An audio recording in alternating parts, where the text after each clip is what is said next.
இது வந்து என்ன கெஸ் பண்ணியிருப்பீங்கன்னு நினைக்கிறேன். இதுதான் வந்து இது செம்பருத்தி பூ, ஹைபிஸ்கஸ் அப்படின்னு சொல்லுவாங்க இங்கிலீஷில்.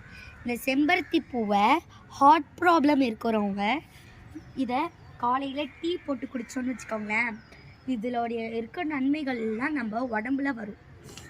இதில் நல்ல நன்மைகள் இருக்குது. ஓகே, இது சொன்னல புதினா செடி போட்டிருப்பேன் அப்படின்ட்டு, இதுதான் புதினா செடி. ஓகே, இது புதினா செடி. அதுக்கப்புறம் இதுதான் கம்பு.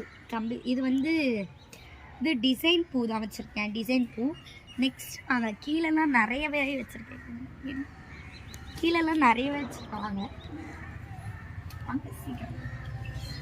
சொன்னல பூச்சிக்கொல்லிகள் அடிக்கிறதுனால இதெல்லாம் அழுகிடும் அப்படின்னு சொன்னல, அதோடைய எக்ஸாம்பிளேஷன் இது இருக்கு பாருங்க. இந்த பூச்சிக்கொல்லிகள் அடிக்கிறதுனால இதில் நிறைய ஆபத்துகள் இருக்கிறது. சரியா, இதில் நிறைய ஆபத்துகள் இருக்கிறது இந்த பூச்சிக்கொல்லி அடிக்கிறதுனால. நெக்ஸ்ட் வாங்க, பூச்சிக்கொல்லி அடிக்காமல்